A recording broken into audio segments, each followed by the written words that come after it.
उत्तर प्रदेश में 2027 में चुनाव है और राजनीतिक माहौल गरमाया हुआ है क्योंकि इस चुनाव के बीच जो है ऐसे बयान जो है तमाम बयान सामने आ रहे हैं जिससे राजनीतिक गलियारों में जो है हलचल मची हुई है। हम सीधे जो है लोगों से बातचीत करेंगे क्योंकि उत्तर प्रदेश में योगी आदित्यनाथ के कार्यकाल को 9 साल हो गए हैं। हम सीधे उत्तर प्रदेश के लोगों से बातचीत करेंगे क्या योगी आदित्यनाथ ने अपने 9 साल के कार्यकाल में प्रदेश के विकास के लिए काम किया है या फिर जैसे लगातार विपक्ष सिर्फ आरोप पे आरोप लगा रहा है कि विपक्ष जो है सिर्फ वादे कर रहा है, सरकार जो है सिर्फ वादे कर रही है, काम नहीं कर रही है। हम सीधे लोगों से जानने की कोशिश करेंगे। योगी आदित्यनाथ के कार्यकाल को 9 साल हो गए हैं, लेकिन विपक्ष लगातार कह रहा है, अखिलेश यादव की सरकार कह रही है कि इस बार जो है बुलडोजर का जो ड्राइवर है बदलने वाला है। बुलडोजर भी वही रहेगा, बुलडोजर का ड्राइवर भी वही रहेगा। नहीं रहेगा तो विपक्ष की सीटें वो नहीं रहेंगी जो पिछले बार थी उससे भी कम हो जाएंगी। क्यों ऐसा क्यों कह रहे हैं कि जो है बुलडोजर भी वही रहेगा, उसका ड्राइवर भी वही रहेगा? क्योंकि हमने काम किया है, भारतीय जनता पार्टी ने काम किया है, भारतीय जनता पार्टी ने जनता का ख्याल रखा है, विकास किया है और वो काम किया जो पहले सरकारों ने नहीं किया। पहले सरकारें क्या करती थी? पक्षपात करती थी। ये सरकार क्या करती है? किसी में भेदभाव नहीं करती है, सभी को लाभ पहुंचाती है। और उत्तर प्रदेश में 2027 के में जो विधानसभा चुनाव होने वाला है उसमें निश्चित रूप से भारतीय जनता पार्टी सरकार की पुनः वापसी होगी और तीसरा कार्यकाल योगी आदित्यनाथ पूरा करेंगे। अच्छा, अखिलेश यादव भी तो मुख्यमंत्री रहे हैं, क्या उन्होंने काम नहीं किया? आप कह रहे हैं भाजपा की सरकार ने काम किया है। अगर उन्होंने काम किया होता तो 2017 में जनता ने उनको नकारा ना होता। वो तो बयानबाज खाली करते, बयानवीर है खाली, उनको मैं बयानवीर कहता हूँ। और परिवारवाद के मुखिया हैं वो। उन्होंने जो भी किया वो अपने परिवार के लिए किया, जनता के लिए कुछ नहीं किया। अगर मैं उत्तर प्रदेश की बात करूं, कोई भी ऐसा इन्वेस्टमेंट वो लेके नहीं आए थे 2012 से 2017 के बीच जिसको लाभ मिले। 2017 से लेके ये 2026 चल रहा है, इसमें आदरणीय योगी आदित्यनाथ जी ने कार्यक्रम भी कराए हैं उत्तर प्रदेश में, जैसे विदेशी लोग आके इन्वेस्ट किया है और योगी जी खुद बाहर गए हैं, बाहर से पैसा लेकर के आए हैं। कार्यक्रम तो अखिलेश यादव भी कराते थे ना, सैफई महोत्सव कराते तो थे। देखिए, नाच गाने में और इन्वेस्टमेंट में अंतर होता है। नाच गाने में जो है वो अपने पर्सनल निजी स्वार्थ था उनका और उसमें नाच गाना करके लोगों को लुभाते थे। ठीक है, उत्तर प्रदेश की योगी सरकार ने जनता का ध्यान रखा, इन्वेस्टमेंट लाए और उसी यही वजह है कि उत्तर प्रदेश में एक्सप्रेस वे का जाल बिछा हुआ है पूरी तरह से। कहीं ऐसा कोई शहर नहीं बच रहा जो एक दूसरे कनेक्ट ना हो पा रहा हो। एयरपोर्ट की कनेक्टिविटी पूरे उत्तर प्रदेश में हो चुकी है और जनता खुश है, जनता सुरक्षित महसूस कर रही है अपने आप को। सबसे बड़ा यही प्लस पॉइंट है आने वाले चुनाव में। आप परिवारवाद के आरोप लगा रहे हैं, लेकिन उनके पार्टी का नाम ही समाजवादी पार्टी है। समाज के हित की बात करते हैं, कहते हैं कि हमने युवाओं को नौकरी दी, पुलिस व्यवस्था सुदृढ़ की।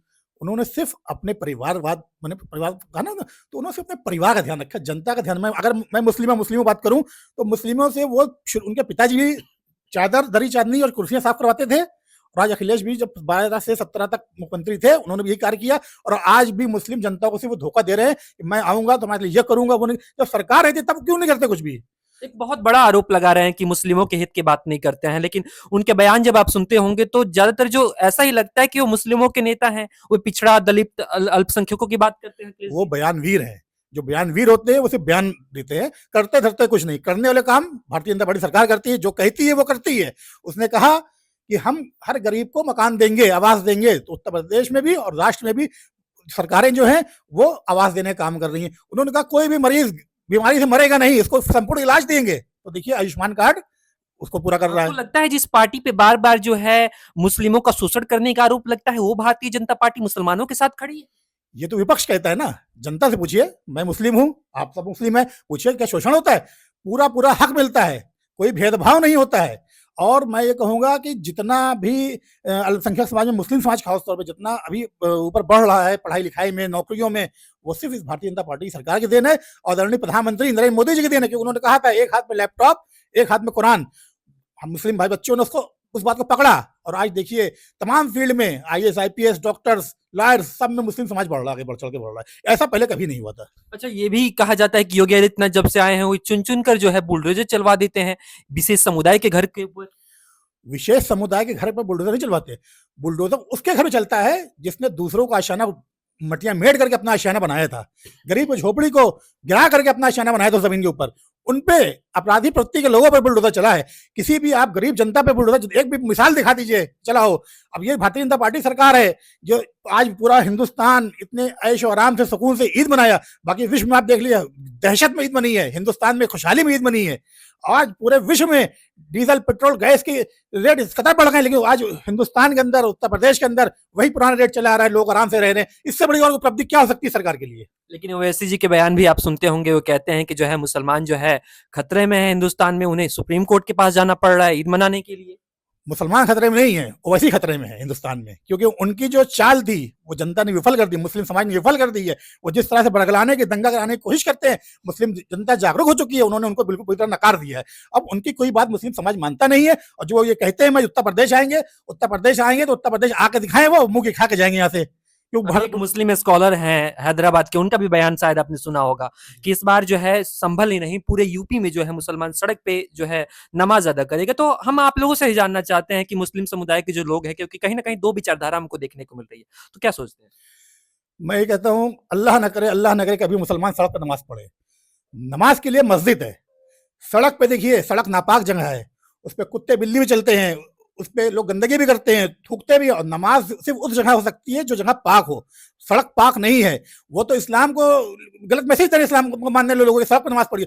सड़क पर नमाज क्यों पढ़ेंगे? हम मस्जिदों नमाज पढ़, कल ईद था, मस्जिदों नमाज पढ़ेगी, दो शिफ्टों में नमाज हुई है, स्कूल से नमाज पढ़ी गई। सड़क पर नमाज पढ़ना ये तो सिर्फ बहकाना बरगलाना है, और नमाज को अधूरा छोड़ना है, क्योंकि सड़क पर नमाज होगी ही नहीं, गंदगी में नमाज नहीं होती। नमाज की पहली शर्त ये होती है जहां नमाज पढ़े वो जगह पाक साफ होनी चाहिए, सड़कें कहीं पाक साफ नहीं हो सकती है।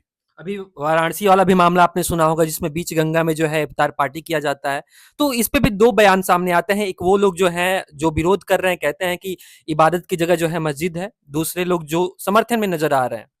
देखिए ये जो रोज़ा अफ्तार किया गया गंगा बी के बीच में, और उसमें हड्डियाँ फेंकी गई, तो मैं ये कहना चाहूँगा कि आपने रोज़ा रखा था तो किसके लिए? अल्लाह को राज़ी करने के लिए, पिकनिक मनाने के लिए? गंगा के बीच में नाव में बैठ के आप 18 लोग पिकनिक मना रहे हैं, ना कि रोज़ा खोल रहे हैं आप। आपको रोज़ा खोलना था तो आप घर में खोलते, मस्जिद में खोलते। गंगा के बीच में कौन सा कॉन्सेप्ट है? इसमें तो आप पिकनिक मना रहे थे, और उनमें कितने लोग रोज़ा थे ये भी समझने की बात होगी। क्योंकि मुझे नहीं लगता कि गंगा में बीच में नाव में बैठ करके रोज़ा खोला किसी ने खोला होगा पहले भी। अगर ये किया है और हड्डियाँ फेंकी हैं, बहुत गलत काम, क्योंकि देखिए पॉल्यूशन फैलाना भी गलत है। गंगा को स्वच्छ रखने के लिए हम लोग मुहिम चलाए हुए हैं, आप गंगा में हड्डियाँ डाल रहे हैं। तो आस्था से जुड़ा मामला है, तो मैं इसके खिलाफ हूँ भाई, इसमें नहीं होना चाहिए, सरकार का नहीं होना चाहिए। अच्छा, इसमें भी जो है अखिलेश यादव जी जो है समर्थन में ही नजर आए हैं कि ये हमारी धार्मिक स्वतंत्रता है, ये हमारी स्वतंत्रता है कि हम कहीं भी जो है इफ्तार पार्टी कर सकते हैं, नमाज अदा कर सकते हैं। अगर ये धार्मिक स्वतंत्रता है तो अखिलेश जो है अपने घर में एक जगह मुकर्रर कर दें, वहाँ मुस्लिम भाइयों से बोल दें जब आपको नमाज की पढ़ने दिक्कत हो तो आप मेरे घर में नमाज पढ़िए। धार्मिक स्वतंत्रता तो उनकी ये होगी फिर। वो ऐसा तो कर नहीं सकते, वो सिर्फ बरगला सकते हैं, बहला सकते हैं, और मुस्लिम जनता को गुमराह करके लड़ाने मराने का काम करते हैं। क्या वो हितों की बात नहीं करते हैं, मुस्लिम समुदाय के साथ नहीं खड़े हैं? क्या कहते हैं, उनकी सोच को जो है कहीं ना कहीं एक वो चोटिल करने की कोशिश कर रहे हैं? देखिए अखिलेश के पिताजी जब जीवित थे तब भी उन सबका कार्य ये था कि हिंदू मुस्लिम करो, भाजपा आएगी तो मुसलमानों को खा जाएगी, भाजपा आएगी मुसलमानों को मरवाएगी। भाजपा पिछले 2014 से हिंदुस्तान में है, मोदी जी के नेतृत्व में पहले भी रही, ना पहले कुछ हुआ, ना अब हुआ, ना आगे होगा। इन जैसे लोगों की जो रोजी उड़ी चल रही है सिर्फ बरगलाने बहकाने चल रही है, वो चलाने की कोशिश कर रहे हैं। और चुनाव आ रहा है तो जितना ये जहर उगलेंगे, जितना बहकाएंगे उतना सोचते हैं फायदा होगा। लेकिन देखिए जनता जागरूक है, जनता बेवकूफ नहीं है, जनता देख रही, जनता कि हमारा जो फायदा है, हमारा जो लाभ है वो भारतीय जनता पार्टी के साथ है। खैर, जब जब चुनाव आते हैं तब तब जो है ऐसे मामले सामने आते रहते हैं, नेताओं के ऐसे बयान सामने आते हैं, और राजनीतिक माहौल कहीं ना कहीं गर्म हो जाता है। हम और भी लोगों से बातचीत करेंगे। क्या नाम हो सर? शादाब आलम। हम फिर से वही सवाल पे आते हैं, 9 साल का कार्यकाल पूरा हो गया है। क्या योगी आदित्यनाथ की सरकार जैसे दावा कर रही है कि डबल इंजन की सरकार है, डबल रफ्तार से काम हो रहा है, मानते हैं इस बात को? देखिए सन 2017 में योगी आदित्यनाथ जी की सरकार आई, तब से लेके आज तक के एक स्वर्णिम अवसर के रूप में काम कर रहे हैं। आप देख लीजिए, जहाँ तक मुस्लिम माइनॉरिटी के जो डिपार्टमेंट्स है, क्योंकि मैं मुस्लिम से ताल्लुकात रखता हूँ तो ज़्यादा विषय उस पर रखूँगा ज़्यादा बेहतर होगा। अभी आपने सुना होगा कुछ दिन पहले मदरसों को यूनिवर्सिटी से जोड़ा जाएगा। कितनी अच्छी पहल, कितनी अच्छी बात कि यूनिवर्सिटी से जोड़ने का मतलब पढ़ाई की क्वालिटी अच्छी की जा रही है, ताकि बच्चा पढ़ के इंजीनियर बने, डॉक्टर बने और आईएएस बने। विपक्षी भ्रम फैला रहे हैं ये कि उसमें आप वो इंटरफेयर कर रहे हैं माइनॉरिटी के इंस्टीट्यूशन में, मगर ये गलत है। जो कदम उठाया उन्होंने योगी जी ने कि यूनिवर्सिटी से जोड़ने के लिए, मैं उसका स्वागत करता हूँ।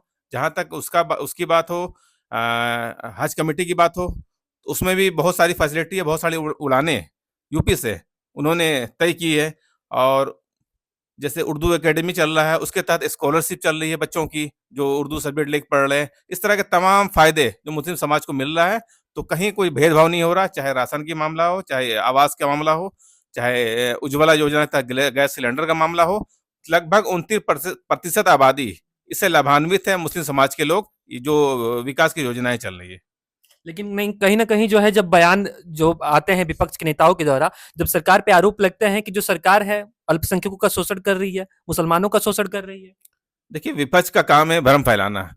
वो ऐसी बात बोल देंगे कि जो मुस्लिम समाज के लोग उसके पीछे चल पड़ेंगे, मगर ऐसा नहीं है, बरगलाने से कोई फ़ायदा नहीं है। मुस्लिम समाज समझ रहा है कि वो केंद्र की मोदी सरकार, राज्य की योगी सरकार किस तरह से काम कर रही है, और जो फ़ायदा मिल रहा है, उसके आधार पर वो भारतीय जनता पार्टी के पक्ष में मतदान करेंगे। आने वाले समय में फिर भारतीय जनता पार्टी की सरकार बनेगी। ये मुस्लिम समुदाय के नेताओं के द्वारा भी बयान आते हैं, चाहे वो दिल्ली में बैठे मौलाना रशीदी जी हो या फिर ओवैसी जी के पार्टी के नेता हों।